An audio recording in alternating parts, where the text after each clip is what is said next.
Good morning, everybody. Good morning, everybody. Hello. Welcome to Lazy Mini Painting. I'm Laz. You're very tired. Host. Woke up. Host. Camera. And I hope everyone's well. I hope everyone's doing all right. How are you morning or evening you are in the world. You have today. Sorry. Still waking up. We have today. Combat Patrol issue 51. In Combat Patrol issue 51, we get 2 paints. We get Pallid Wych Flesh and Pink Horror Paint, which I already have somewhere in many piles of paints that I have from this magazine.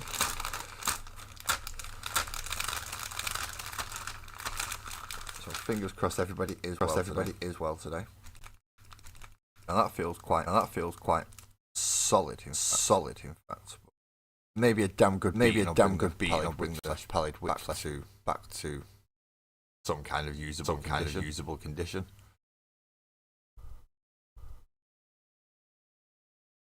Pop that for a moment, and we also have layer pink. But they're going to make us use both. Of these a lot soon. Because there's only one more issue. And then they say we've got enough paint. Everything. Oh, camera's not right. There we go. So one more issue, and that's the last of the paint. Not for a while yet. Then they say we've got everything. To paint them off. So that means in this, he's got to go through a lot of where we need to apply the Pallid Wych Flesh to all the models that you've applied so far. So we have updating your models. Paint section. Yeah. Update the models. And we've got a bit of reading. We've got Leagues of Votan and Chronicles of the Kin. Now, I'm not sure if one of them's a story. If it is, as per usual, read the stories if you get in the magazine. And then we get a campaign, which is Fires of Conflict. Not too much today. So I don't expect it to be another 2.5 hour long stream to cover a magazine. But we'll see. One thing I do need to do is hydrate. Hydrate first, because I haven't had a drink.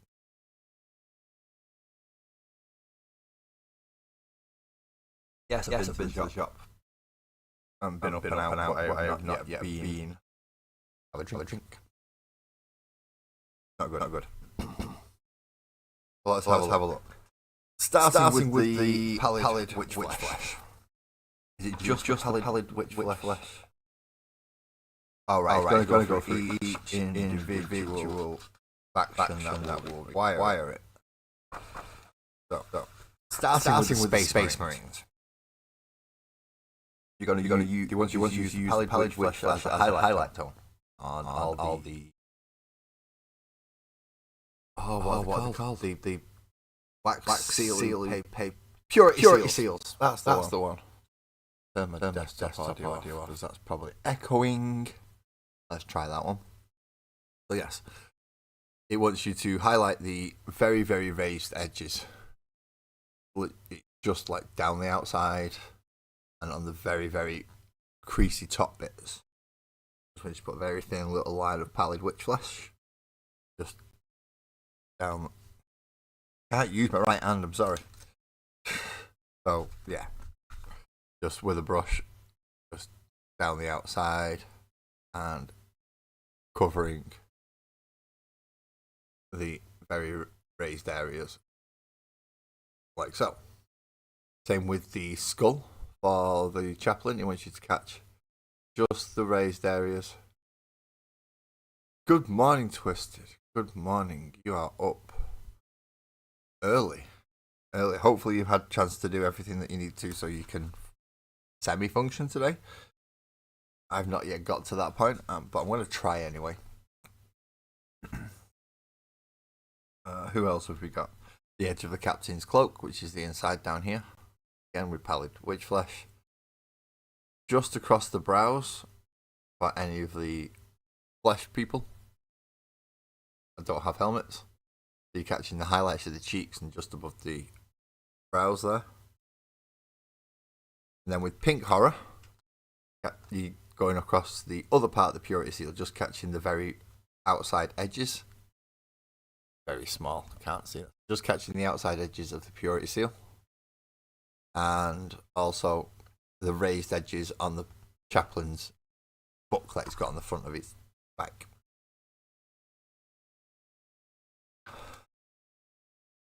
Why did they tell us about Mechanicus Standard Grey? We only got 2 paints. Okay, so go back and get your Mechanicus Standard Grey. And then all the black bits, again, just edge highlight across like black piping bits, knees and back of joints, around all the indentations and across the large bits on the wheels of the bikes, and the guy with the mohawk, just stippling it on a little bit if you like to. And that should get you looking something like this, chaplain on the bike being a nicer model.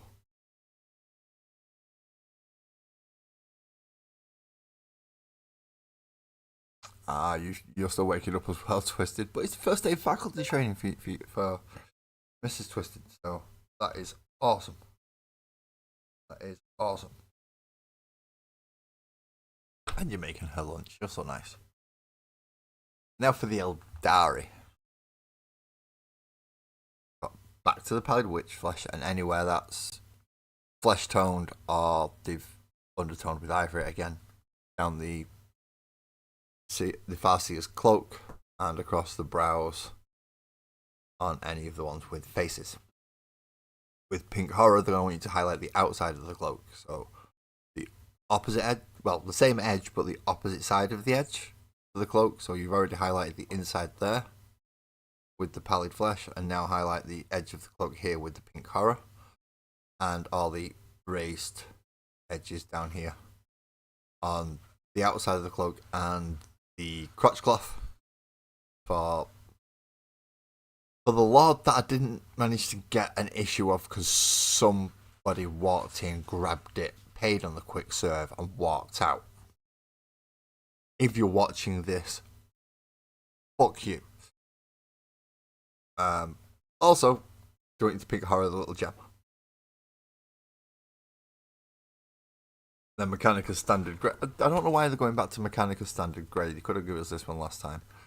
But again, highlight all the raised areas on any black pieces with the Mechanicus Standard Grey.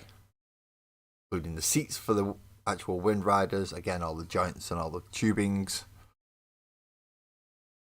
Any little black flary pieces on the backs of legs. And of course, hair. Then hopefully by the end of it, if you follow their instructions, your army for Eldar will start to look like this. Now they've highlighted all the back pieces and the joints and the arms, weapons, everything else that was black has had a highlight with Mechanicus Standard Grey. Oh, this is going to be the big one. This is going to be the Tyranids. The Tyranids are going to be huge. So, Pallid Wych flesh across, highlight on all the flesh. So, all the high edges of the shoulders, the tops of the. So, when they're holding gun, just get the tops of the arms, not the underside. So, just this bit. Again, with the Von Ryan's Leapers, I'll just, if you've got the pins up like that, any of the high points. Then you go to Pink Horror, and it's the same with the armour. So you're catching all the high points, all the ridges, everywhere. Everywhere that's raised up above the rest of the pink, or the, what was it? Yeah, Screamer Pink used. So using the Pink Horror, you're just catching all the right the way along all the Chitin armour, and you can even feather in a few little lines in if you wanted to get that kind of shelly effect. Like that, see? What they've done there is as they've highlighted each of the raised layers, it's ended up giving it this effect. Which is quite a nice effect, I've got to admit. Covering the tongues as well, and all the big tentacly maw things that are coming out of the Psychophage. Then again, with the colour they give us a while ago and not this one, you want to go back through the blacks and catch it all with a Mechanica Standard Grey. if everything's gone right, which, well, my Tyranids aren't painted like this at all, so mine don't look anything like this. You will end up with a very pretty looking models like these, and I've got to say that is a nice looking model. It does give them, you are right, Twisted, it does give them a really nice organic look if you can get those little lines in along the base. So as each break in the armour comes, you've got the little lines to show that it's come from something organic. Good morning, Lee. Good morning. But that's the only 3 armies they're telling us to work through. Weird. It is weird. Thank you for anyone joining me on the mobile phones as well, by the way. Mooch! Morning. Morning. How's it doing up in Hills?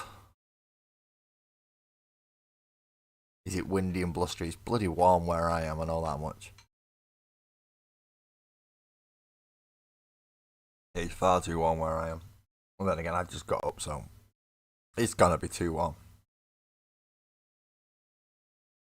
So hopefully, yeah, you've got a nice set of Space Marines, Eldar, and Tyranids now, all highlighted, painted, washed.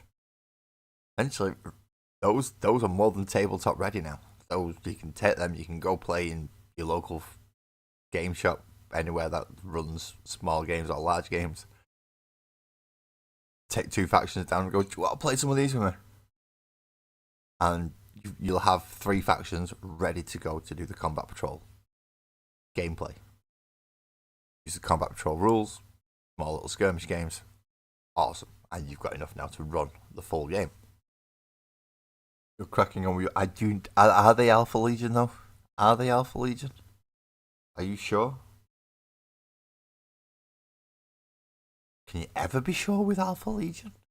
I don't think you can. Sorry, pardon me. So that's the paint bit done, which is, considering how long it takes me to paint other things when I'm actually painting, that was over with fairly quickly. So now we get to learn about the Leagues of Votann. Oh, how joy. I don't actually know much about the Leagues of Votann. They've turned up because of the squats, and now they've got their entire new faction. So we get to learn together on this one. Let's see what everyone's working on at the moment before I start reading, because you can hear my voice still hasn't quite caught up with the rest of my body. It still thinks I'm asleep. But today, Mooge is working on his Horus Heresy. Twisted is working on more detail around the wrists and more non-metallic metal gold. Twisted, you are a glutton for punishment. You do this. Why do you do this to yourself? I mean, it looks fucking amazing, I'm not going to lie, but that's a lot of work. And yes, Mooch, they are all Alpharius. We are all Alpharius. Just don't know it. Right. Now that my eyes are functioning, I think I can read. Leagues of Votann. Seekers and Delvers. The line of an army of the Leagues of Votann stands unwavering under fire. That's what that little box says there. What we want to read is all this big bit and all the rest of it. And no, it does not look like we have a story. It is actually all lore, so yay. It is meditation for you, Twisted. It is no chore. Yeah, I get it, because this is kind of the same for me. Not just the painting, but this entire process of me talking to everybody and covering things and being on camera is kind of my therapy side. It's weird. I don't know why it works, but it does. Go figure. So, let's carry on with reading this, shall we? The kin are a species of clones who live in the unforgiving environment of the galactic core. They are watched over by their venerated ancient cores, which they call Votan, who provide them with guidance, equipment, and protection as they work to acquire the resources they need to survive and advance their kindred's interests. The kin's entire way of life revolves around the acquisition of resources. Their methods are varied, but the oldest and most developed of their industry is mining, craft for which they have developed an array of sophisticated and often destructive technologies. They employ these where they will, not caring if whole planets or even entire civilizations are wiped out as long as their quotas are met. Damn. That's some proper sweatshop stuff right there. They take no inherent joy in destruction, but firmly believe that whoever strives the hardest in pursuit of something deserves to acquire it, while those who fail to struggle as hard forfeit any rights to the prize. That said, the kin are nothing if not pragmatic, and can work and fight alongside almost anyone when it suits their interests. But any potential partner must remember that they are always considered their own needs first, and if circumstances change, they may turn swiftly from a stalwart ally into an implacable enemy. Nice. So that's kind of like orcs. You give them guns, they'll fight for you. Once the fighting's over, they'll get those guns and turn them on you. Just not green. The kin at war. The kin are a brutally efficient and highly advanced species. Their determination is legendary, but being pragmatists at heart, they are just as happy to withdraw as they are to sacrifice themselves as prudence demands. Their nigh immovable lines are made up of heavy troops and vehicles. Each of these are equipped with some of the most reliable and deadly weapons in the galaxy, backed up with expert training and stalwart dedication that the kin are famous for. So there we've got a picture of the Hecaton Land Fortress, a troop carrier essentially, but it still has a massive big fucking gun on top. Yeah, I know. A troop carrier, but let's stick a massive big whopping gun on it. The forces of the kin surge forward to repel an orcish invasion. That is what is going on down here. They're steaming forward. Good morning, Ali. Good morning. And Alex. Oh, Alexa. Sorry. Alexa Rose. I misread that because of Shadow. Good morning. Thank you for both calling in. Hope you're all well today. No, I've changed the stream. Don't change the stream. That's the problem with having the portrait mode on portrait on my phone. If I swipe up too much, it frigging changes. Not good. The Galactic Core. Oh, we're down here now. The Galactic Core is located in the dead center of the galaxy. Fucking genius, this fella who wrote this, isn't he? Fucking genius. It is a vast region of space, characterized by heightened natural forces and unremittingly harsh conditions. The Leagues of Votan have adapted to this unique and punishing environment in a way that no other faction have been able to. Many other species may have the occasional tale of foolhardy explorers lost in the expanse, and perhaps even half-true fables of ones who survived their daring exploits. But only the kin seem to have truly thrived there, because they hide all the things that the Imperium don't like to see when the Imperium show up.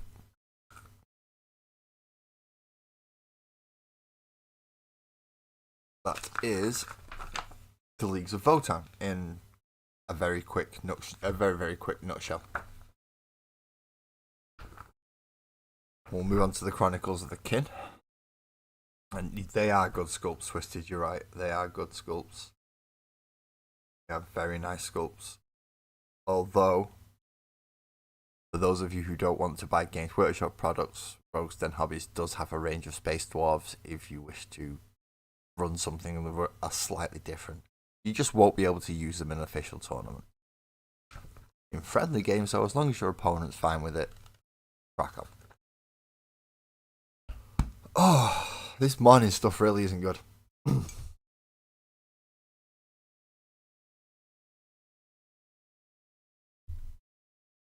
Definitely need liquids in the morning. The next one, Chronicles of the Kin.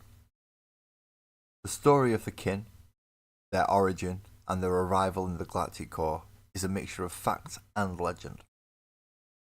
What cannot be in doubt is how well they have adapted to the demands of their home territory, easily meeting both the physical and mental demands of this extreme environment. The Kin are an ancient people. Much of their history is kept by the venerable ancestor cores that house the species' collective memory, which they refer to as the Votan. But some of their history is so ancient and is buried so deep within the ancestor cores that it is, for all intents and purposes, lost to myth. And of course, aren't any good at memorizing things, are they? However, the Kin maintain what they call first truths as articles of faith to explain their origin and purpose.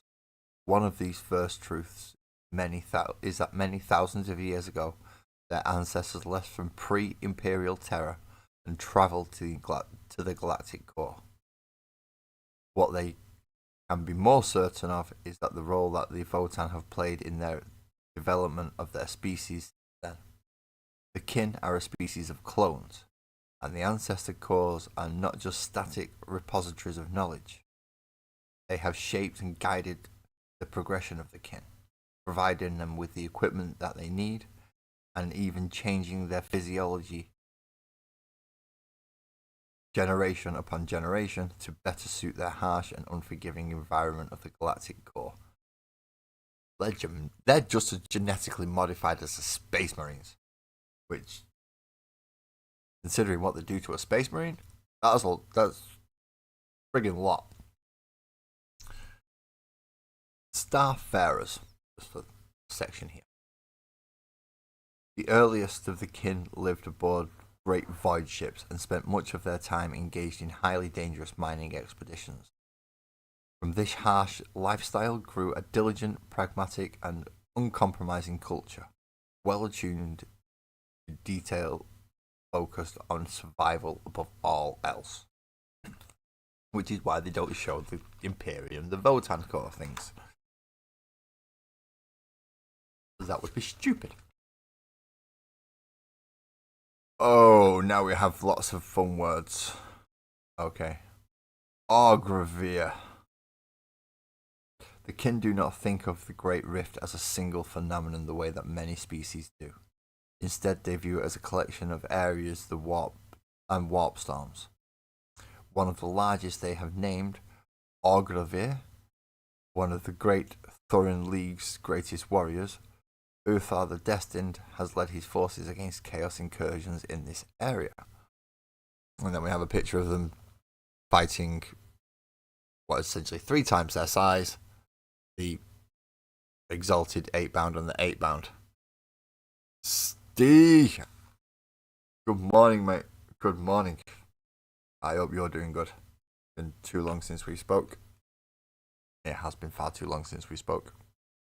It's not been too long since I spoke about you. I was telling people about your absolutely massive Dark Angels and Grey Knight army.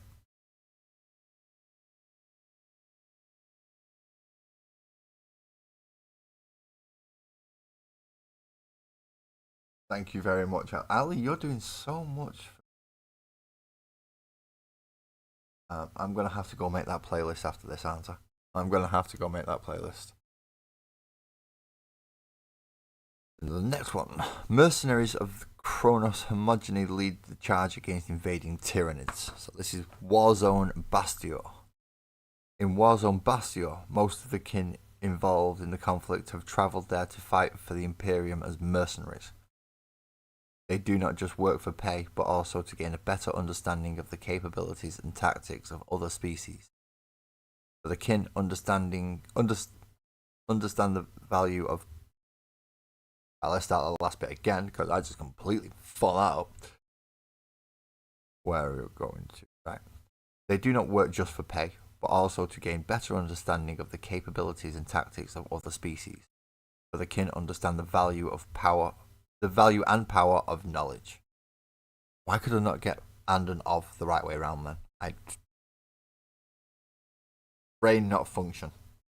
Brain no function. Oh, you've been in Anglesey. You're in Anglesey. Are you feeling alright, Steve?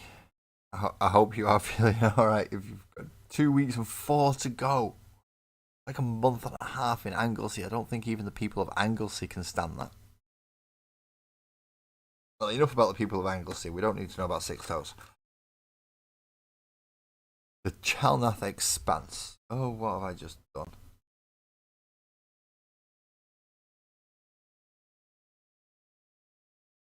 There we go. I'm back watching me on there now. So the Chalnath Expanse. While conflict rages in the Chalnath Expanse, the kin seek to exploit the situation to their advantage. Conflict between the Imperium, the Tau Empire, Tyranids and Arcs has left their forces stretched thin, leaving great bounties ready to be claimed. The Trans-Hyperion Alliance and Kronos Hegemony, in particular, have been drawn to the area. So essentially, they're looting it. You're going to have the Death Skulls at one side and the Votans at the other, and just looting every battlefield they come across. The Votan are just demi-human orcs, aren't they? With a bit more snazz and pizzazz, because they don't just ball stuff together, they make it functional. Okay. And now we have come to the play section. Again, ridiculously bloody quick. Alright. Fires of Conflict. Fires of Conflict is a narrative campaign that allows you to link several battles with a narrative story with rules for determining an overall victor. Read on to learn how to customize and play this campaign. Yes, sir. A narrative campaign is a way of linking more than one battle together and telling a larger story. The action still focuses on your combat patrol force, when it includes more than one of their adventures and spreads the story overall over several battles. You and an opponent can both play through a narrative campaign together, taking the part of different sides, exploring and developing conflicts in your own area of the galaxy. Fires of Conflict provides a framework for this, but you can also develop further once you become more confident with running a narrative campaign. In time, you can start telling your own stories of unending war in the far future. You know, the issue is, and we've done the Space Marines, we've done the Tyranids, we've done the Eldar. Technically, we've got the Chaos, even though mine have been butchered into World Eaters. And we've pretty much finished off the Orcs now. I think we've got the Boomdacker Snazwagon left to come, and that's going to be towards the end of the Votan. We don't even start the Votan until next week. We've got to get all of those, and then we start with the Gene Stealer cults. After those, it's the Astra Militarum or Imperial Guard, if you're an old school player like me. And then finally, it's actually the World Eaters.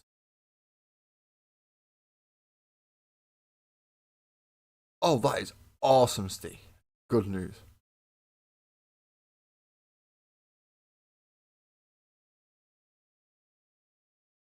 I mean, it's the fact that one's gone down, you still have the other. We kind of knew that might have been the case, but one of them reducing, fucking excellent. And hi, Sue. It is. The Boomdacker Snazwagon is probably the most satisfying name you could come up with for just spoken word. It's like, yeah, that is fun to say. Or the Rucker Truck Squig Buggy. That's another one. Sorry, pardon me. So how are they going to make us use these 5 out of 9 in the Fires of Conflict? So, campaign setting. Oh, well, we are going deep into this one, aren't we? Oh, me. Deep in the shadow of the Great Rift lies a small group of planetary systems, unregarded by the main forces of the factions as they pursue their goals. But the fires of conflict burn here too. Against the backdrop of a galactic struggle, the people of this area still have their own story to tell. You will tell it for them. It started with the coming of the Orcs.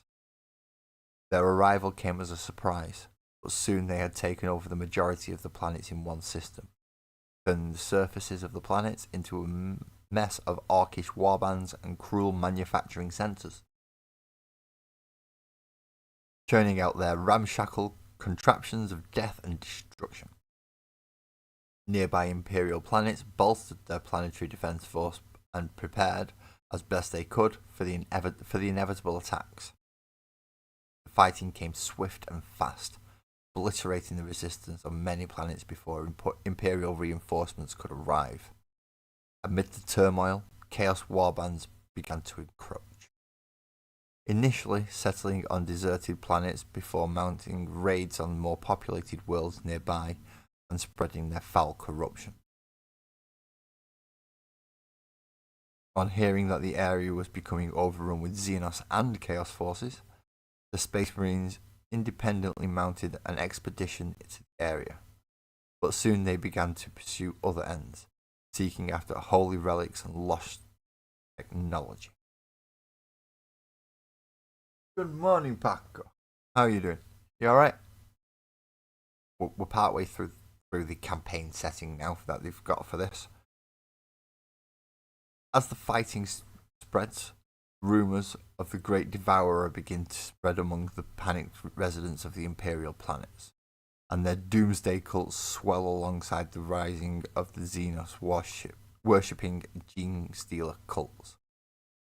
When the Tyranids arrive in Bastior, they cut a sway through all the systems, as other Xeno species also begin to arrive.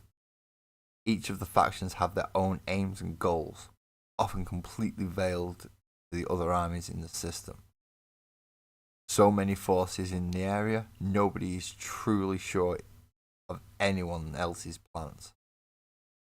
It's only a matter of time before the tension boils over. So now we have each individual faction's goals within the area, I'm going to guess. So, Space Marines. As tales of chaos, corruption, and Xenos activity reach the Space Marines, they send out a strike fleet to investigate and purge the area. On their arrival, they uncover rumours of ancient technology scattered throughout the area, though lost to the ages. They are ordered to pursue and recover it at all costs. So Space Marines are there originally to kill everything that's not human, and now they want to just recoup their tech. All lost tech. Tyranids.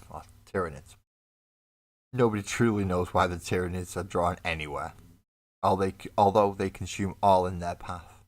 It is uncertain whether destruction of another civilization and expansion of their own is an actual goal of theirs or simply something that happens incidentally while they are pursuing some other mysterious aim. Yeah, they just want to go nom nom nom on everything. That's the Tyranids. It's fairly simple.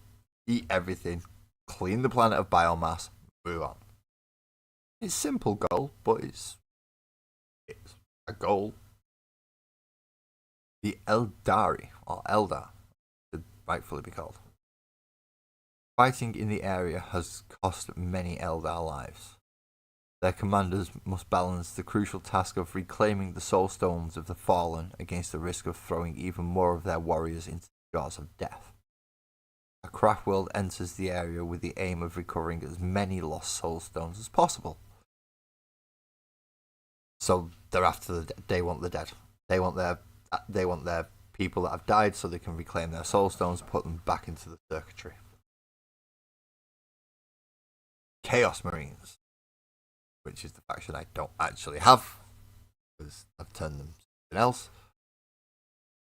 As despair mounts in the area, warbands of Chaos Space Marines are drawn to the outer planes in some of these systems. From there, they launch deadly raids, enthused by the chance to strike back at the Imperium when it is vulnerable and weak from fighting other enemies. So, chaos Adepts cause chaos. Tyrannies want to go nom nom nom. Eldar are looking for nice sparkly jewellery, and Space Marines are looking for technology. Nobody's actually saving the populace, are they? Oh well. Orcs! Oh, no, shush. Shush, phone, shush. I'm confused. Are the Tyrannies not faction? Yes and no. The Gene Stealer cults are humans that have been infected with Tyranid spores and are now working as beacons, essentially, to draw the Tyranid fleet to that planet. When the Tyranids gets there, they will eat the Tyranid cults. They don't actually, Tyranids don't care about the little humans that call them. They will devour everything on the planet. So, although the Gene Stealer cults technically worship the Tyranids just see them as lunch. So, yeah. One thinks they're part of it, the other one just goes, no.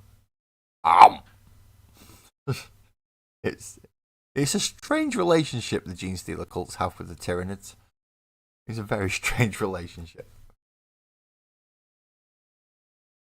Where was I? Oh yeah, orcs! The orcs are doers, not thinkers. And they seem to have been driven into the area by instinct as much as by any concrete plan. Now that they are in the sector, they have set their minds to violence and are positively frothing with excitement over the chance to meet and fight such a diverse group of foes. No worries, Paco. No worries. Questions are always welcome here. If I have the answer is different, but questions are always welcome. And if I don't know, I will hold my hands up and say, "Ice thick, I don't know." So, yeah, I'll at least give that much.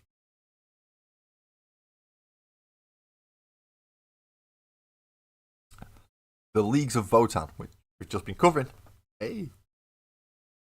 A pioneer fleet of the Leagues of Votann has been drawn to this area to scout it out. They will let nothing stand in their way as they chart the routes and planets, searching for resources to mine, partners to trade with, and looking out for the dangers that may threaten their kindred. Gene Stealer cults. An infestation of Gene Stealer cults has been biding its time across many planetary systems in the area. As the Tyranid High Fleet approaches, they begin to rise up, conducting operations ranging from local skirmishes up to system-wide campaigns of death and destruction, all to call the Tyranids down so they can have a meal. If only they knew, eh? I'm not calling them that. See that there? I'm not calling them that. They're Imperial Guard. Change the bloody name to something damn near unpronounceable, you stupid company. Imperial Guard. In this area, the local planetary defense forces have been overwhelmed by the threat of Xenos and have sought support from the Imperial Guard. A force has responded to the desperate cries of help and now regularly mobilizes to secure supply routes, destroy enemy scouts, and to safeguard the system. And lastly, The only Chaos faction that I collect. World Eaters. Drawn to the area in search of slaughter and the manic marauders of the World Eaters. Desiring nothing more than death, these fanatical warriors of Khorne strive to honour their god and pay him gory tribute. Nothing will stop them except their own deaths, and even at the shedding of their own blood they rejoice. So everybody has their own reasons for being there. Some just want to stir up shit.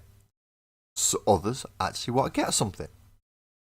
So the Space Marines, the Eldari, they actually want something. They want to get something from it. The Chaos, the Orcs, the Genestealer cults, the Tyranids, not so much. No, Chaos are just causing chaos. Orcs are just being orcs and messing everything up, fighting everybody. And the Genestealer cults are just a beacon so the Tyranids can let them know it's mealtime. And they have come with knife, fork, and napkin.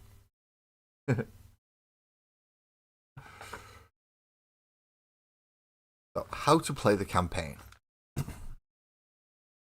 The campaign is a series of linked games. It is designed to be played through by 2 players, each fighting with combat patrol forces from the Warhammer 40,000 Combat Patrol collection. That was difficult to say for some reason. Read on to find out how you can take part in mighty battles that form part of an epic story of heroes and warfare. Fair enough. This campaign is designed to be played with 2 players. You've just told me that up there. If you are playing through the narrative, you will move from one article to the next telling a story. The winning player will keep the same combat patrol and their opponents will take a new one. If you start at H, campaign 2, player 1 will play as Tyranids and the other Space Marines. However, you can start at any point in the campaign that you like and the story will eventually come full circle. The campaign articles. In future issues of the Combat Patrol magazine, you will receive campaign articles. Each one of these will contain a scenario that is designed to be played with 2 full Combat Patrol forces. The article will tell you which Combat Patrol mission you will use and which forces should take part in the battle. The second page will include the ending of the story that is being told, both the story of the individual battle and, if you're at the end of the campaign, the story of the campaign too.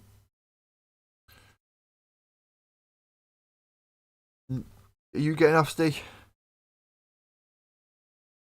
No worries, man. You take care, and I'll catch you up next time, yeah? Let us know if... Yeah, just keep in touch if you can. But Sue, take care of him. He's good man, is Steve.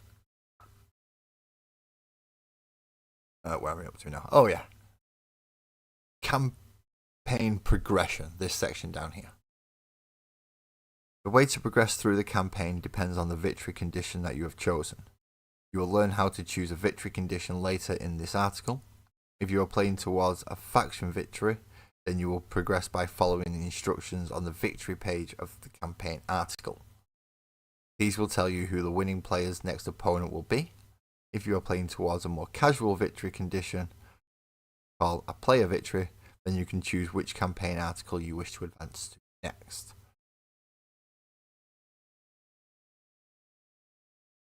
Using combat patrols.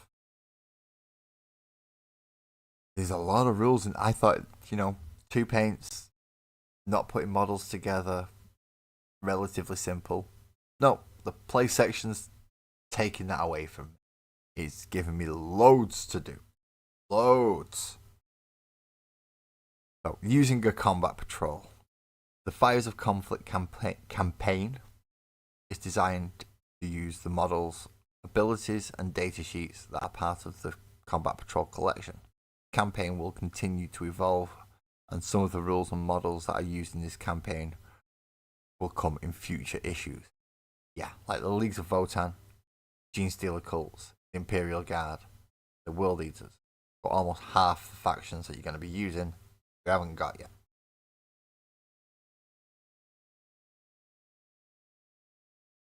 Each of your combat patrols has a profile sheet that indicates what units are in the combat patrol and how they are armed. You can find these in D, Combat Patrol, in the play section. So when you've got these little sections up here where it's got like play H, you're looking for the D section. That'll give you all the cheats and stuff. You can find each datasheet file for each faction under the collect section of the collection. For example, the datasheets for Space Marines are filed under A, Space Marines. You will need to keep these to hand while playing, so before each battle you should carefully remove them from your binder. Once you have finished playing, you should return the sheets for safekeeping. Alternatively, you can use the cards that you have received in the collection. So if you've still got all these things to hand for all the rules and stats, and we get more, then keep I think the cards are going to be easier. Substituting units. The Combat Patrol collection includes additional units that you can substitute for units that are normally included in your Combat Patrol. You can use these models during the Fires of Conflict narrative campaign by following the rules on their datasheet for swapping them in and out. Faction abilities. During the Fires of Conflict campaign, you are able to use faction abilities, stratagem, and secondary objectives of your faction. These are filed in your collection towards the back of the play sections from J to R, or on the little cards if you've still got them.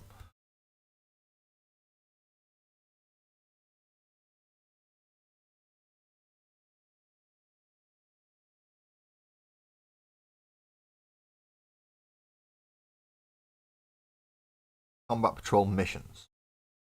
The games in this campaign are played using Combat Patrol missions that you have already received.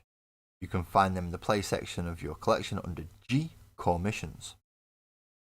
While you are playing, you will need to keep this sheet to hand so that you can refer to the rules.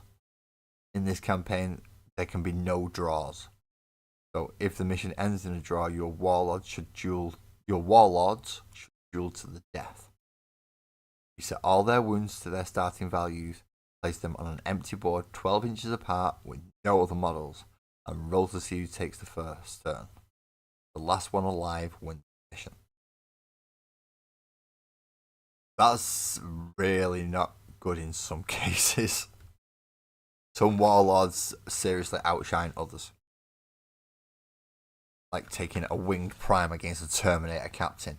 I don't fancy the Winged Prime's chances. Even if it runs away, he's still going to get shot, and if he charges in, the Captain's going to slice him up.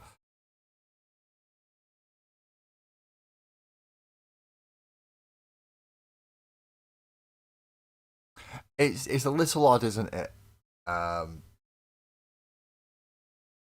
It is a little odd, twisted. But yes, what it is, because I've got this one, as well as the one you're viewing on as well.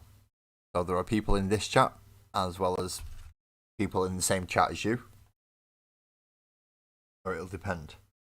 What is it you don't understand, Paco? Tell me what you don't understand, and I will try to cover it.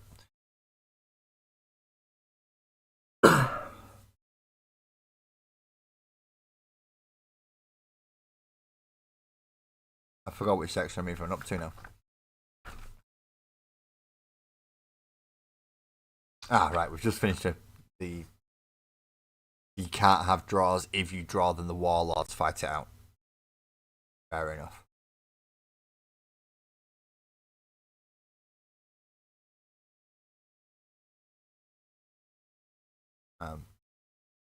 So winning the campaign.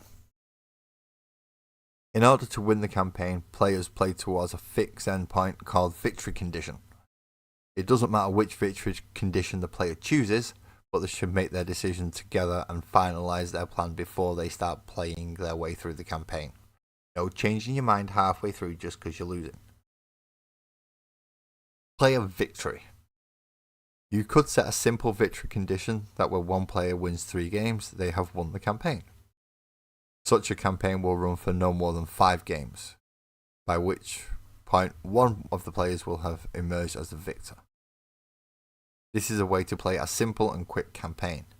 It will also give you the chance to try out different factions so that you get lots of experience on how the various combat patrols actually play. Oh, Ali's message. Is it the one about the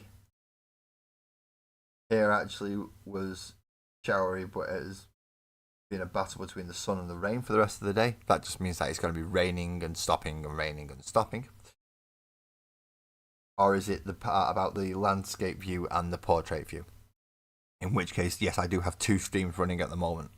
It is the exact same stream, it's just one's set for mobile devices and one's set for desktops and TVs.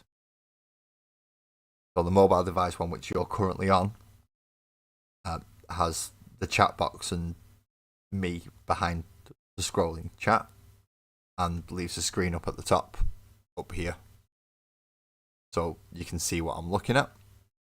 Whereas the other one has got it more side by side and you get to see more of my desk. You're not missing out on much by not being on the wider one, it's just you don't see the mess, that's all.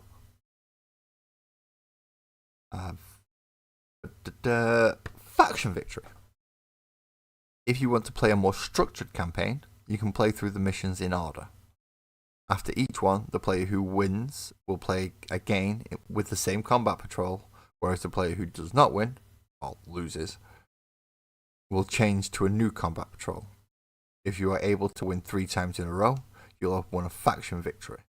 If you choose to work towards this goal, you may have to play quite a few games until you get a winning streak of 3. It actually wants you to win 3 times in a row to do that one, which is not easy. Not easy.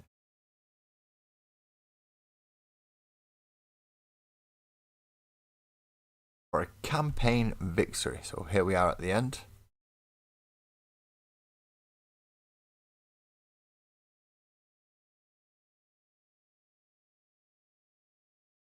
It is rather frustrating that the 2 chats don't merge. I will admit that I agree with you on that, Twisted. I would love the 2 chats to actually merge, and as soon as I figure out how, I will be doing it. I just don't know how yet, because Streamlabs sets it as 2 separate streams rather than giving me the option to run one stream in 2 formats. It's probably going to be more demanding on my PC, and it's already given me 7 warnings. Yeah, it's given me 7 warnings of CPU overuse. So I don't know if it's going to be able to do that. For a campaign victory, once you have won an overall victory, you can read the campaign victory box for the winning side on the campaign article that you've just played through. If a player has won a player victory, then the story will refer to the final faction that they played with. It will tell the story of the engagements leading up to the battle, the final struggle itself. If the player has won a faction victory, then the story will refer to all 3 battles that their side has fought. Okay, so that's a lot of battles. A lot of battles. A victory tracker. Oh. Okay, so if you're playing as Space Marines, you start facing the Tyranids, then the Eldar, then Chaos, then Orcs, then Votan, then Genestealer Cults, then Imperial Guard, and then World Eaters. And for the Tyranids, you just swap the Tyranids for the Space Marines. For the Eldar, you swap. Yeah, where the Eldar would be, you just take them out and everyone else goes in order. So it will always go in the order of Space Marines, Tyranids, Eldari, Chaos, Orcs, Votan, Genestealer Cults, Imperial Guard, and World Eaters. Whichever army you're playing as, you just take out of that order, and everyone else you get to play in. But it's got everybody down there. And you just keep track of who you've beat by ticking them off. Once you've got your final victory, that's when you tick into there.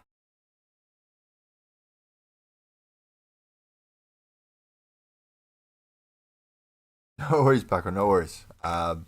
If you're listening, that's fine. We have just got to the end of the magazine, but we do have a lot of punchy out cards to go through to find out what they are. So at the end of the magazine, next issue, we will be getting the Carl, learning about the Leagues of Votan's names and the Bonds of Honor. So one nice little HQ there in an overcoat with a power fist and looks like a Neo-Volkite weapon. In issues 53 and 54, so it's going to be split over 2 issues again, we will be getting the Hearthkin Warriors.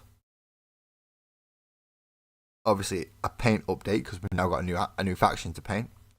And learning about Ancestor Cores in issue 53. And in issue 54, we'll get the second part of the Hearthkin Warriors. Learn about walkers and battle suits and the actual campaign itself. So quite a lot to look forward to in the next 3 issues. But here we have all sorts of weird and wonderful stuff. Mostly Leagues of Votan by the looks of it, which is data sheets. So we have the data sheet for a Carl, the Hearthkin Warriors, the Hearthkin Pioneers, the Chthonian Berserkers. Is that it? No. And we also get the Einher Hearthguard. Oh, so those are the ones we're getting. Right.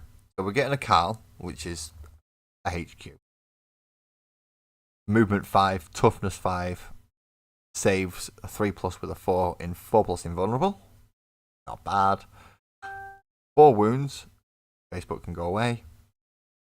And 1 OC with a leadership of 7. He can join the Hearthkin Warriors, which we'll be getting in the next 2 issues after it.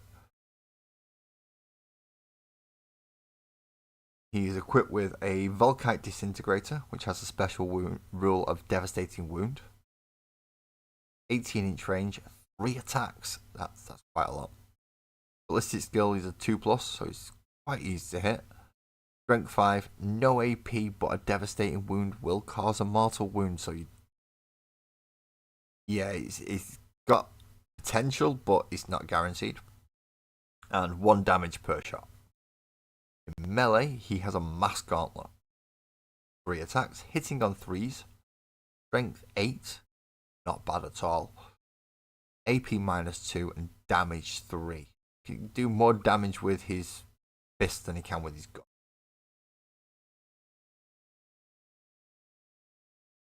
We have not been through the Judgment Token rules yet, so we're not entirely sure what they are, but the Carl lets you, once during a battle round, once per battle round, in your command phase, you can select 1 enemy unit that is visible to this model. That unit gains a Judgment Token. So whatever the Judgment Tokens are, you can give one to a unit without having to do whatever special rule will require it. That's always good, being able to hand out stuff that you will need later on. The Hearthkin Warriors. Okay, so these come in units of 10. At the start of the declared battle formation steps, before any units have been set up, this unit can be split in 2 units, each containing 5 models. Oh, that's not bad. So they have a selection of ranged weapons, from an Autok pattern bolt pistol, which is it's a bolt pistol, hitting on 4s, in this case strength 4, no AP, 1 damage.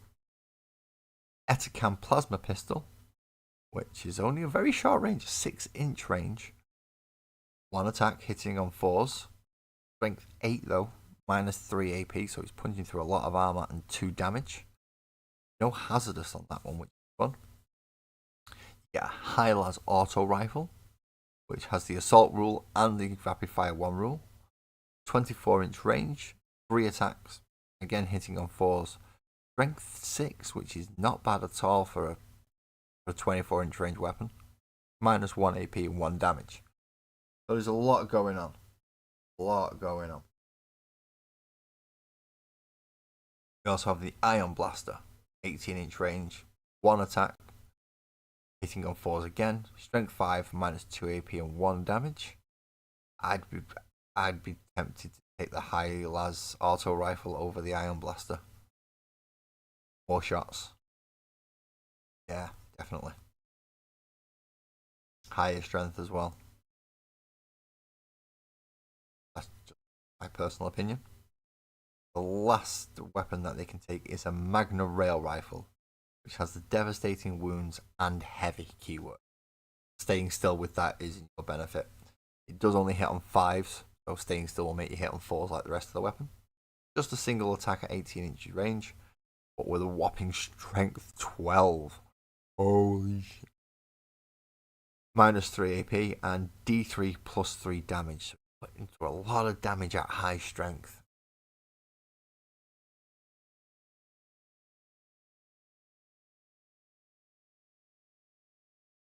We will figure this out between us. Figure this out between all of us how to make this work. If nothing, my channel is just constant trial and error. Hearthkin Pioneers. These are bikes. They have the core rule of scout 9 inches, so they get to like jump off and go do stuff before the start of the battle. Get to charge forward a bit. That's nice.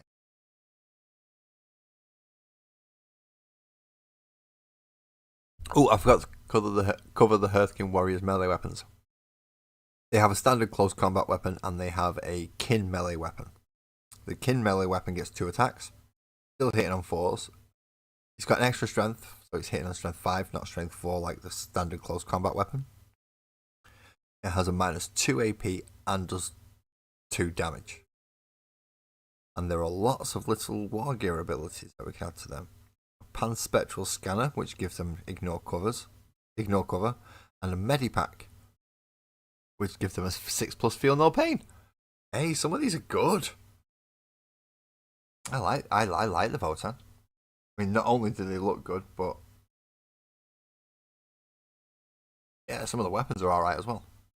Anyway, back to the Hearthkin Pioneers, the bikers. So they have a 12-inch toughness of 6. 3 wounds. So they should survive a while. They have a plasma knife as a melee weapon. 2 attacks, hitting on 4s, strength 4, 1 damage, no AP. Pretty standard melee weapon for most things, except for the extra attack. You have a fair few weapon options. So they have the Magna Coil Auto Cannon, which has 3 attacks, hitting on 4s, strength 7, minus 1 AP and 2 damage. Ooh, or they have the Hylas Rotary Cannon with sustained hits 1. Again, 24-inch range, 6 attacks this time. Still hitting on 4s, strength 6, minus 1 AP and 1 damage.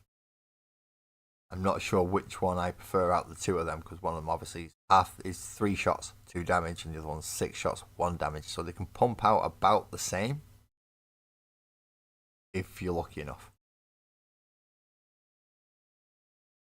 You can also take a bolt shotgun, which is a strength 5, 12-inch range, 2 attack bolt pistol. Oh, what was that? I just swiped something out of the way that I auto swiped something and I shouldn't have. I believe somebody, and it may well have been sorry, may well have been Paco, who has just joined the Discord. Because I'm streaming, it won't show me on here. Let's go to my Discord. And it is. It's Paco who has joined. So, hello, Paco. Please read the rules. They're really simple. Don't piss off the boss. That's it. Hired goons are hired goons. They'll do what hired goons or unpaid goons do. They will be goons. Give them a reason to start, they will come in and shut it down quickly. They're not the ones you need to worry about. The boss is the one you need to worry about. She says no, then not even I can stop that one. Okay? The unpaid goons will come to me first. The boss does not. Other than that, please feel free to enjoy anything that happens within the Discord. Post your stuff, chat to us, anything. It's there for everybody to communicate. It's not just for me. And I can come back out of that now. Yay! There we are. I'm back. That's awesome. But it's quite a chill Discord server, so please don't. That's just the initial. That was it for rules. Don't annoy the boss. Simple. Lastly, oh no, not lastly, we have 2 more to go, and one of them is the Boomjacker Snapswagon. Sorry. But on this sheet, we have the Chthonian Berserkers. Now, these are not highly armoured. These have a save of 6+, but do have 2 wounds. Melee weapon, ranged weapon, they have a mold grenade launcher. Has blast and indirect fire. With a 24-inch range. Alright, it'll be hitting on 5s, if you can't see, but that's awesome. D6 attacks, ballistic skill 4 if you can see them. Strength 5, -1 AP and 1 damage. But that's not what they're there for. They are not a shooty. They are a melee unit. Now they can either have a heavy plasma axe, which has 2 modes. It has a strike, which is 3 attacks, hitting on 3s, strength 6, -2 AP and 2 damage. Or they have the sweep, which is 6 attacks, hitting on 3s, strength 4, -1 AP and 1 damage. So it depends if you're taking out Space Marines or Guardsmen. Go for. The other melee weapon they have an option to is Twin Concussion Gauntlet. They are twin linked, so you get to reroll the wound rolls. 4 attacks, hitting on 4s, but a strength 9, -1 AP and 2 damage. They's both good melee weapons for what got the options for. Mold Grenade Launcher also has the ability to add 1 to the wounds and attacks characteristics of the model equipped with this weapon.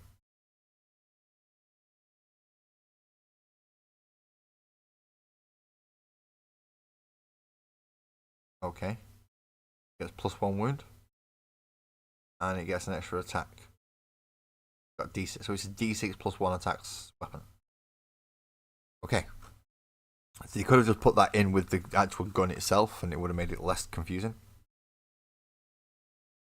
They also have a rule called Cyber Stim.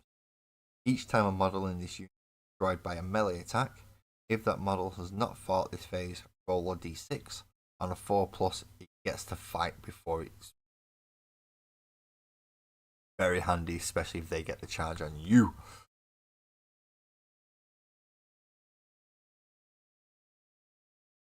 Yep, questions can be asked on stream in the what's it called? Comment section of the videos, or if you're in the Discord, ask in the Discord. You may get answers not from me, because there are other people who have this knowledge, so they will be more than happy to help as well. And if you're struggling with any painting or scenery or basing things that you're doing at the moment, there's usually someone in there who can help. Either myself, who's probably the worst painter in my own server, and as well as others who are much, much better than me. But between us, I think we can cover pretty much most forms of painting styles, techniques, and basic questions.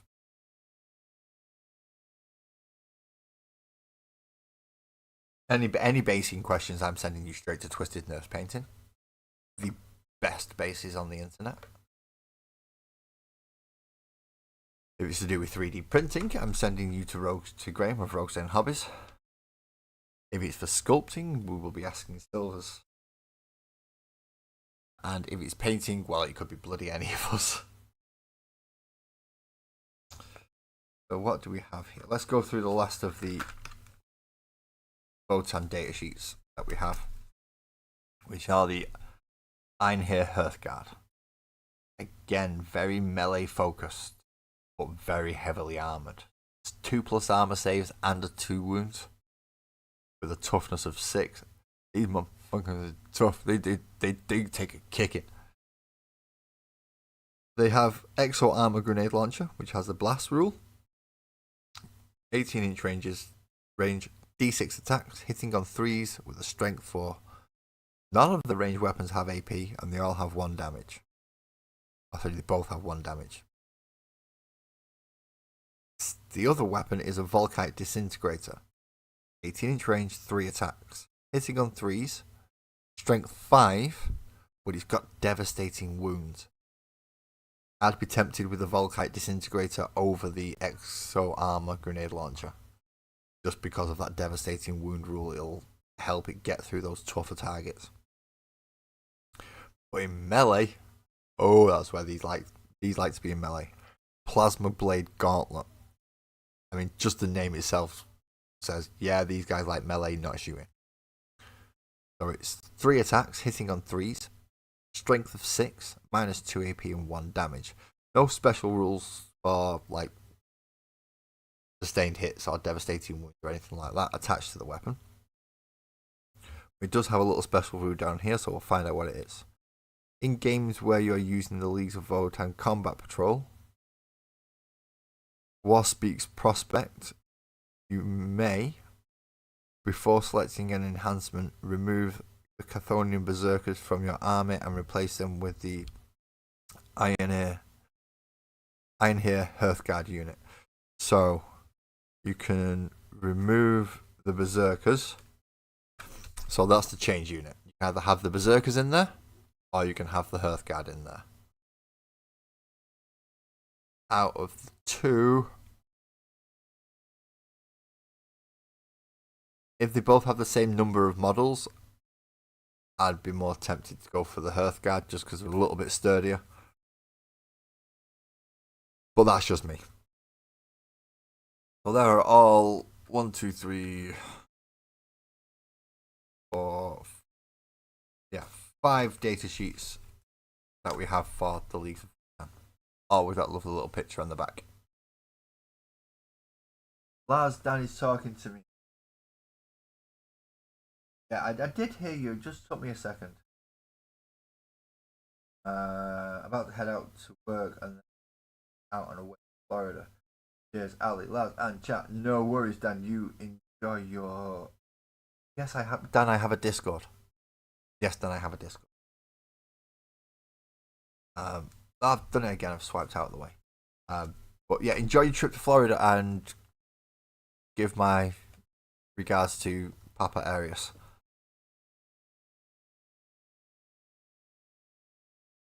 So what do we get now? We get rules. We get the special rules for Orcs and the Votann. So let's have a look at the detachment, the special rules, and the stratagems for them both. So your Carl model is your Warlord and has the Waste Feeds the Void enhancement. Replace this with Pragmat Comms Uplink. So Waste feeds the Void. Each time a model in the bearer's unit makes a ranged attack, reroll a hit roll of 1. In addition, the bearer's unit is eligible to shoot in a turn it fell back. If that's not nice and you don't want that one, the other one is the Pragmat Comms Uplink. Add 1 to the objective control characteristic of models in the bearer's unit. In addition, you can reroll battleshock tests taken for the bearer's unit. So if you're going to be fighting over objectives a lot, comms unit might be okay. The reroll and a hit roll of 1, however, could come in useful for something like a Volkite weapon where you want to try and get those extra hits in. Especially devastating, so you've got more chance to get devastating wounds afterwards. Not a problem, Twisted. I'll have coffee too, please. I've nearly finished my tea.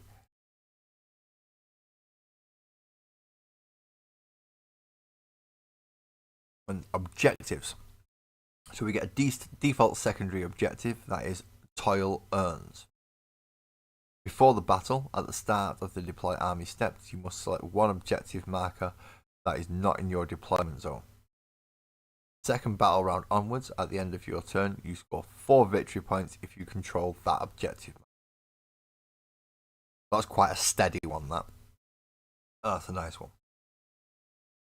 Alternatively, change it for settle a grudge. From the second battle round onwards, at the start of the round, select one enemy unit that is not destroyed and has one or more judgment tokens to be your army's target for that battle round. At the end of that battle round, you score 4 victory points. Your army's target for that battle round is destroyed.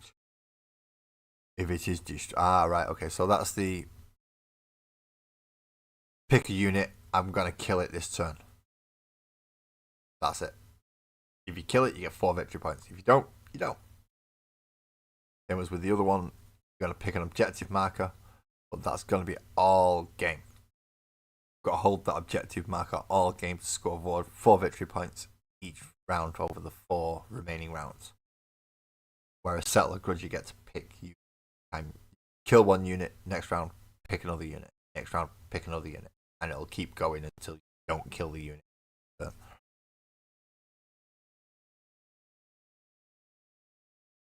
thank you, Ali. I do need a... So we have the stratagems for the League of Votan. There should be... Oh, and we get Eye of the Ancestors, so we get their special rule as well. We're probably better off looking at the special rule first. Each time an enemy unit destroys a League of Votan unit from your army.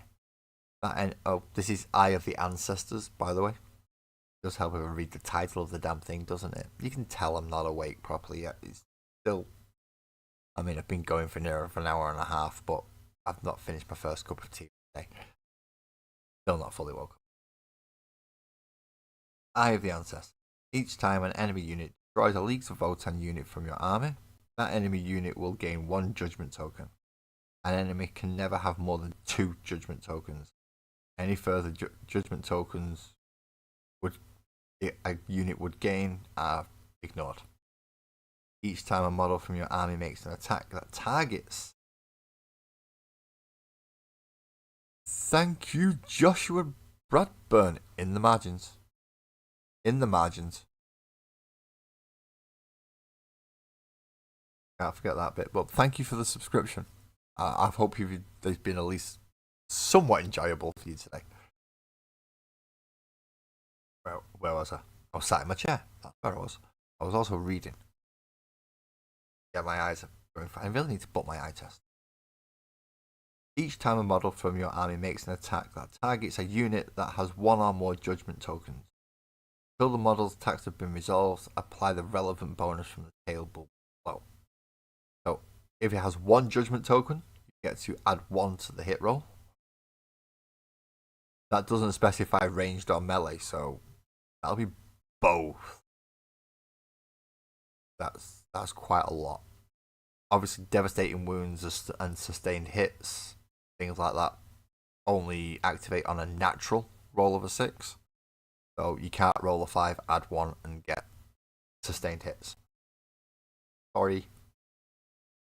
If he's got 2 judgment tokens, though, he gets to add 1 to the hit roll and 1 to the wound roll. As nasty little guys.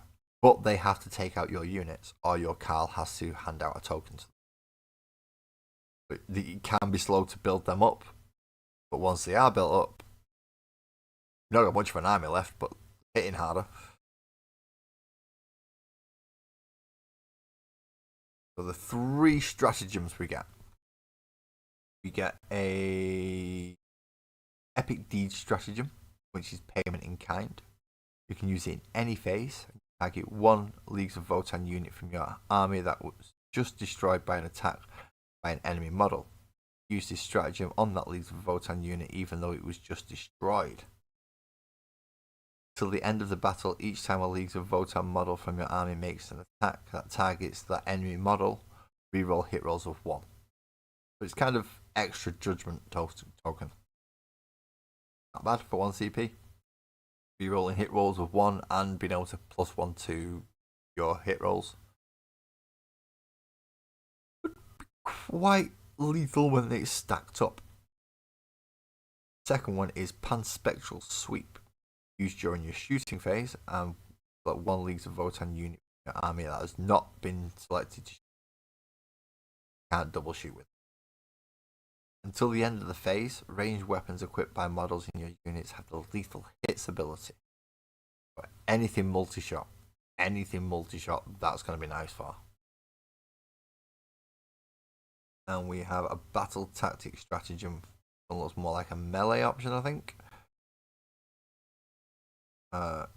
Warpex Prospect. You use this in your opponent's shooting phase. Just after an enemy unit has been selected. Just after an enemy has selected its targets. One leaves a Votann unit from your army that was selected as the target for one or more attacks. And its effects until the end of the phase improve the save characteristic of models in your unit by 1. Oh shit. That negates a lot of AP. That negates a big chunk of AP. A lot of things only have AP -1, AP -2 at a push, but you can negate one of those. If you can negate that in any way, that's nice. It's really nice. So we'll put that with all the rest of the Votann stuff. Now we have the last art model, which we don't get until right towards the end of the Votann. We'll get that before we get the last Votann unit. And it is the Boomdakas Nazwagon. This is just a complete clusterfuck of a model. Okay, so it has big shooter, a grot blaster, and a mech special. The big shooter is a standard big shooter. 36-inch range, 3 attacks, hitting on the broadside of a barn, strength 5, no AP, 1 damage. A grot blaster is a little more reliable. 12-inch range though, 1 shot, hitting on a 4, not a 5. Strength 3, so it's not the strongest in the world. Or the galaxy, should I say. No AP and 1 damage. Its main weapon, its mech special, has assault, rapid fire 4, and sustained hits 1. Got a 24-inch range, firing 12 shots. 12 fucking shots. Still hitting on the broadside of a barn, 5s. -1 AP at strength 5 and 1 damage. But with that rapid fire 4, that becomes 16 shots at 12 inches. And you've got sustained hits, so any natural 6s is giving you even more hits. That could just get out of hand. That could just get really stupid. You were lucky enough to roll 16 6s at 8 inches away. That's 32 hits. If any army was going to push sustained hits and rapid fire to the point where it's lunacy, it was going to be the Orcs. They do also have a melee weapon on that vehicle called Spiked Wheels. They have 4 attacks, hitting on 4s, strength 7, -1 AP and 2 damage. But not bad in close combat, considering it's a cart. It does have a movement of 12, toughness of 7, a 4+ save and a 6+ invulnerable save. 9 wounds. So it's going to take a while for low grade weapons to chop through it, but anything strong enough is just going to punch a hole and make him blow up. Oh, it does have Deadly Demise 1 as well. Okay. It also has Billowing Fumes Aura.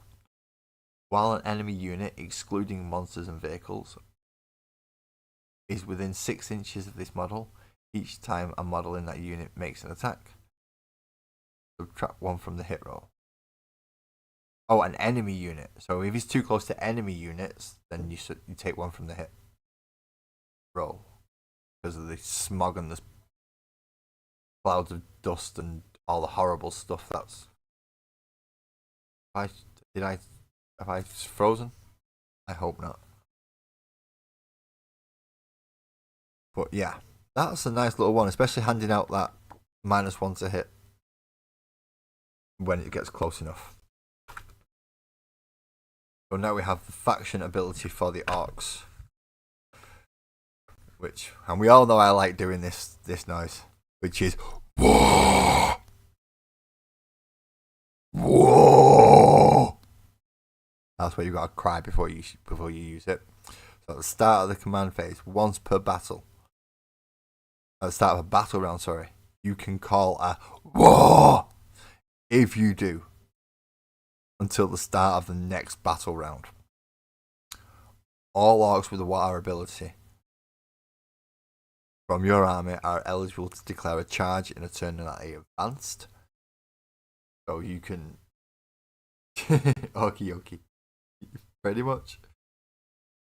I'm still finding your screen parkour. That is awesome. It's just because I don't always move while I'm reading cards. I don't move my hands too much, so sometimes when it's sat there not moving, I forget that it's not frozen. It's just not being moved. So yes, you for an entire phase you get to, so that's both sides. So orc turn and opponent's turn, entire battle round. In charge when you've advanced, you add 1 to the strength and attacks characteristics of melee weapons equipped by orcs in your army, and all the orc models with the war ability have a 5+ invulnerable save. So even if you went second on the battle round, you've already called your war during their part of it. So you'll have a 5+ invulnerable save if you've not already started charging up the board. If they don't kill enough, that's when you start running, advancing, and charging straight into their face with +1 strength and more attacks. For stratagems, you have get stuck in. Use it in the fight phase. 1 orc from your army that has not been selected to fight this phase is the target. Until the end of the phase, each time a model in your unit makes a pile-in or consolidation move, it can move up to 6 inches instead of 3. Wrapping and trapping, that's what orcs like to do. Basically gang up on you and smash you in the face. We have a strategic ploy stratagem, which is brutal but cunning. Used in your charge phase, select 1 orc infantry unit from your army. Until the end of the phase, your unit is eligible to declare a charge in turn in which it fell back. Fell back as an orc? No. Orcs don't fall back. That's stupid. Should have given them something else. And then we also have another strategic fly stratagem, which is cramp the gates. You use in your opponent's shooting phase just after an enemy has finished making attacks. It is 1 orcs unit from your army that was selected as target for 1 or more of the attacking attacks. The effect, you can make a normal move of up to d6 inches, but must move as close as possible to that enemy. Action surges, see that one, crump digits is better than brutal but canning, because you get to move towards them in their turn, and that's not what they want you to do as orcs. Most people playing orcs are usually using ranged armies. Orcs are a melee focused army. They don't want you coming close. So get stuck in and crump the gits are the 2 standout ones for me on there. Brutal but cunning has its uses, but orcs don't fall back. You've missed something very, very vital within the orc culture there. That leads us on to the enhancements and the secondary objectives. Enhancements and secondary objectives. So, your war boss in Mega Armor is your warlord. Oh, can I not use Lasgul Thwacker? Of course not, because he's not an actual. He's not got. I could use him as the war boss in Mega Armor, but he's a bit big. So, as default, he will get Grizzled Scarboy. Each time a ranged attack is allocated to the bearer, half the damage characteristic of that attack. Useful for keeping him alive. Very useful for keeping him alive. Optionally, you may take the Teleporter. In the declare battle formation step, Select one boys unit from your army. Till the end of the battle, the bearer and every model in that boys unit have the deep strike ability. When setting these units up on the battlefield using the deep strike ability, they must be set up on the same turn and within 3 inches. So they have to come in at the same time and really fucking close. But you can deep strike a unit of boys and a war boss. What's not to love about that? But running, I'm teleporting. And your default secondary objective is stomp 'em. Okay, sounds like he's gonna make you want to smash things and kill things on the tabletop, guys. So from the second battle round onwards, at the start of the battle round, select one enemy unit that is not destroyed for your army's target. At the end of the battle round, you score 3 victory points if your army's target for the battle round was destroyed by a melee attack made by an orc model from your army. Oh. So you only get 3 victory points, unlike the Photon one where you get 4, and you have to do it in melee? So even if you can't get to melee, you can't score it on round 2. You just can't. If they've set up right on their back line, and it's going to take you turn 1 and turn 2 to get into a position where turn 3 you can charge, that's not going to help. Optional secondary objective is proper looting. At the end of your command phase, for each objective marker you control that is not within your deployment zone and has not yet been looted by your army, you can attempt to loot it. You can loot an objective marker if one or more orc units from your army are within range of that objective marker, and those units are not within engagement range of one or more enemy units. If this is the case, roll a d6. On a 2 to 4, your army has looted the objective marker and you score 3 victory points. On a 5 or a 6, your army has looted the objective marker and you score 5 victory points. 5, 10, 15, usually at a maximum 3, 6, 9 if you're just getting the standards. It sounds easier to get than the other one, to be quite honest, and you will probably score more victory points from it just out of being lucky enough to get a 5 or a 6 on one of them. So I would go for the optional secondary objective on that. And probably the teleporter as well. Finally, we have 2 more pieces of cardboard 2D scatter terrain. So we have extra terrain that we can put down on battlefields and the battlefield maps.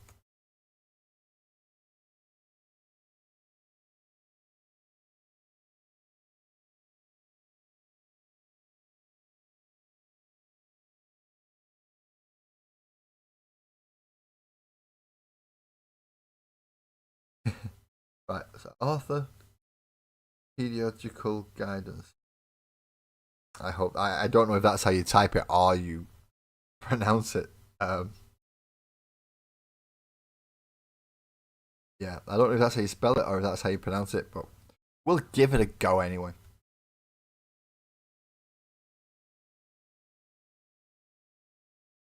But we have 2 nice pieces of scatter terrain where it just gives you the normal picture, and then if you're too not sighted, if you're losing your sight and you can't make out that, so that's the bit that stood behind. They very handily and kindly give it a big green box. So there you go. If you're stood on that side and they're stood on that side, that's in the way. Same with that one. They're both about the same size, so it is only barricadey ruins type scenery. It's not area terrain. It's nothing you can stand in to get a full unit on, but it's enough. It's enough to be able to put things in front of you to give you that cover save. 99% of the time you will get the cover save.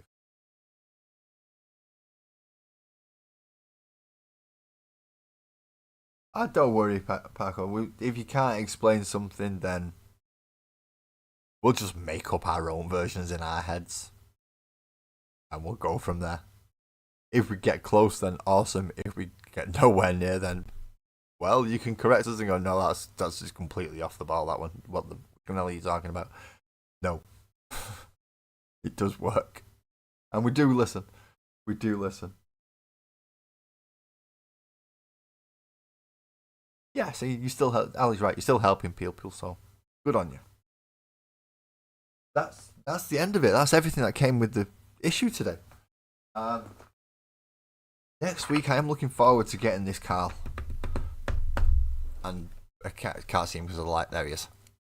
I am looking forward to getting him. It'll be the first Votan warrior that I've got. Then again, I've only got one third-party Zinch model and one third-party Custody model. It wouldn't be too out there to say that I've just got one model of a few armies. But I am looking forward to getting the Carl, because that means I'm getting one step closer to my World Eaters. I do want my World Eaters. But yeah, with that, I'm going to wrap everything up. Thank everybody who's come to see me, and obviously Joshua for subscribing, Paco for joining the Discord, and everybody who's come to talk to me, see me, listen to me, and not throw bottles at the screen. Thank you very much. Please, everyone, drive safe, look after yourselves today, and I will see you tomorrow night for the magical world of Sparkles and Oak. Oh, speaking of which, we now have a name for the little pink caterpillar. It is Chester. Chester the caterpillar. Well, that's a different story. I'll talk about that tomorrow night, because today's not Sparkles and Oak Day. That's tomorrow. 9:30 UK time tomorrow night. Working back onto Sparkles and Oak. But until I get all that set up, thank you. See you later. And enjoy yourselves.